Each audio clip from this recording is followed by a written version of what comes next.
Good morning. Cooper here. Want to do a quick video next to the beach. Let me show you. Cha-bam! Dude, man, I always thought, the best place to live is beachside. No matter where you are in the world. I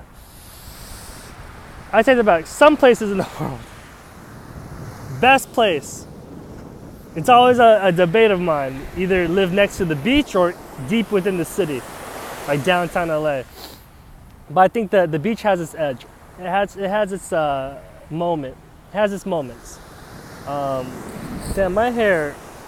I swear, I can't control my hair sometimes. I put what do you call it? A product or whatever in it this morning, flat, but then it just comes back up.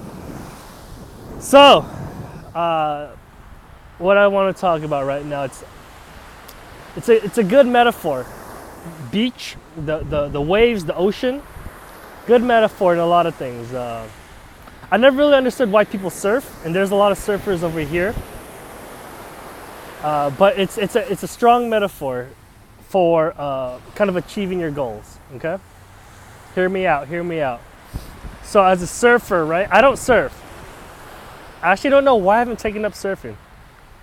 Maybe because there's a lot of things that go into preparation before you hit the waves. I just don't feel like you got to carry the board, you got to put your swimsuit on, you got to drive to the beach, you got to find parking. It's a lot of stuff.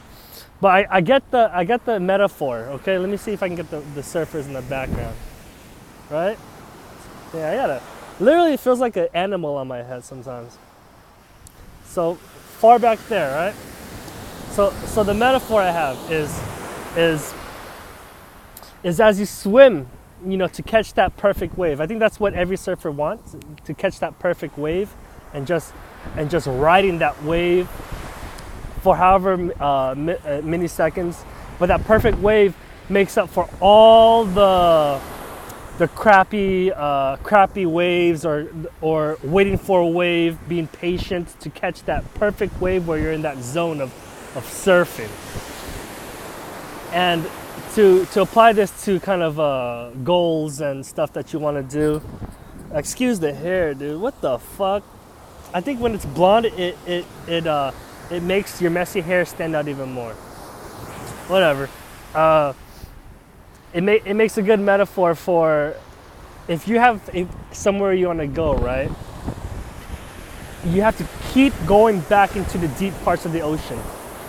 Even if you catch a bad wave coming into the coastline, you have to still get your energy and motivation to swim out into the ocean where you don't really know what's out there.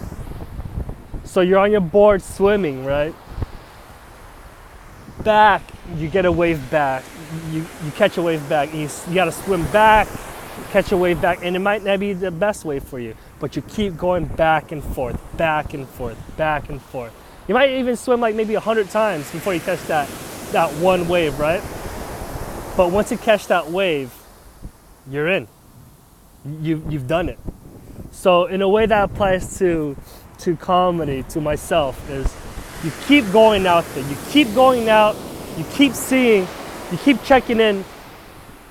No matter what, rain or shine, crappy wave or no crappy wave. It might not even happen today, but with enough repetition,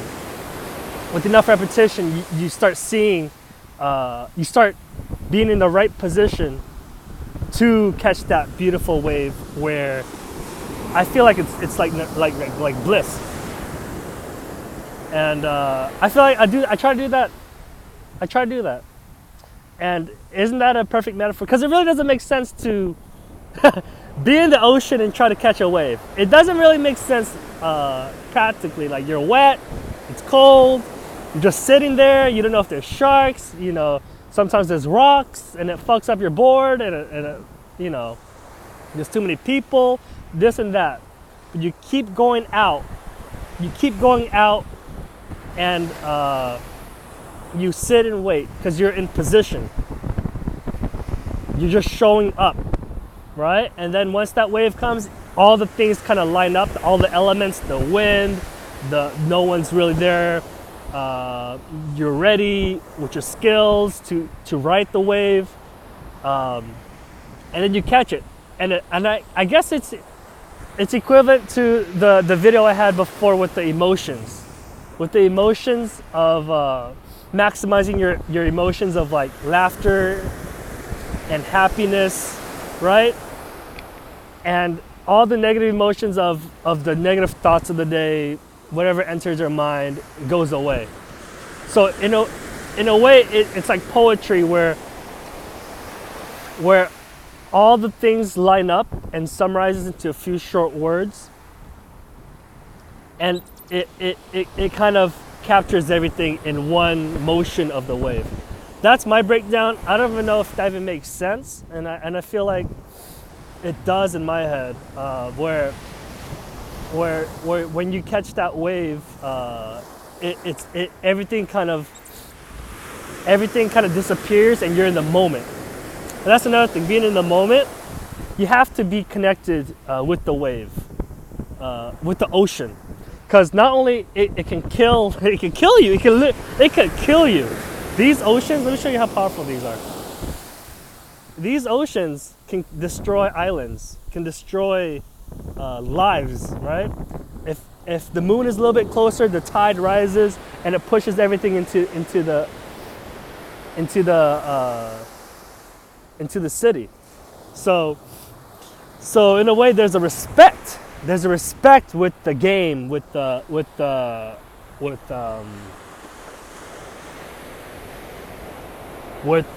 other, right?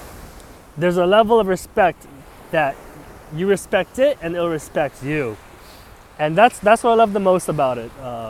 Watching surf videos, or even thinking about surfing, because it's definitely more of a metaphor of life than the act of being in the water.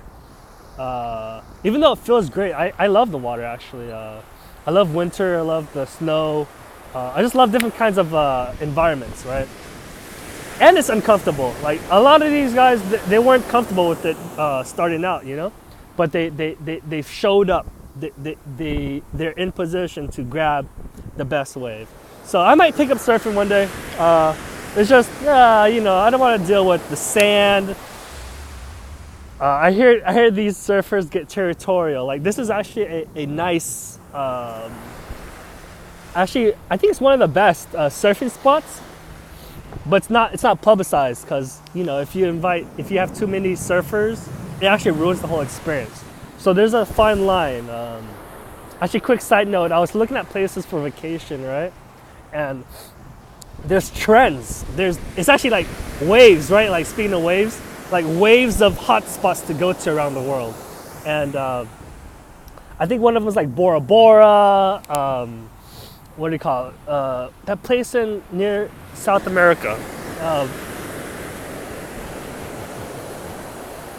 Doesn't hit my head. It's not hitting me.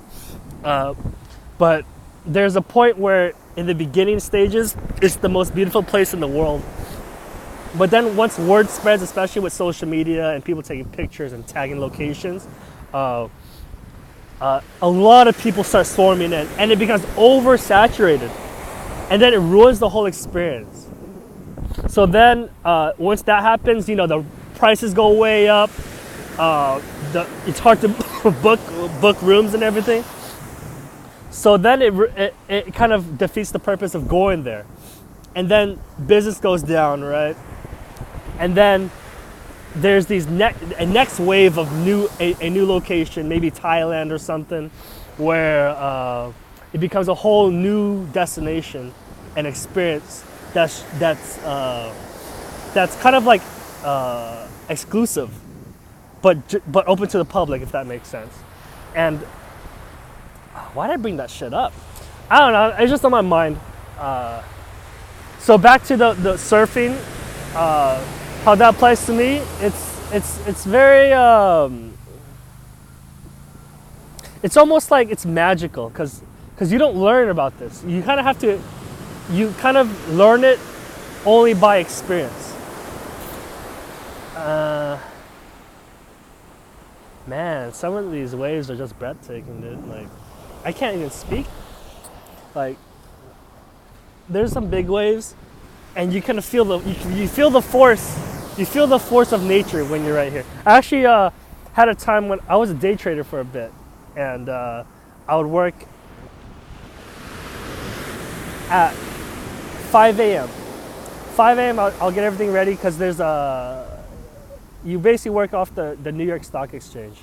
So West Coast time is 3 hours behind of New York, and you got to be there. You got to be ready for the opening bell. And basically, I had to wake up basically at 3 every morning, right? And if it was a shitty day, as in like there's no news, no market movement, you basically just stop trading and you'll just take a day off. You basically decide, well, you don't decide, but you basically, the market tells you if you should take a break and take a day off. And what we would do is that we would just go to the beach. I think that's what people do on the West Coast, right? You really have, there's really no reason not to go to the beach if you have a day off. So I go here, you know, I didn't know about, you know, vlogging and all that shit back then. And so I didn't record anything, but I would have moments with the beach. And it was just me and the beach. And it's actually one of the best peaceful days I've ever had. It's kind of like a mental vacation. My car's right there. So I'm gonna wrap it up there. I think it's a great thing to be next to the ocean because you're reminded how it's not just you. It's not just you as in the individual, not just you in the world. It's actually not just you as a person. It's you. There's nature. There's some kind of connection. There's some kind of connection that you feel only when you're kind of next to a beach. I don't really feel it anywhere else. I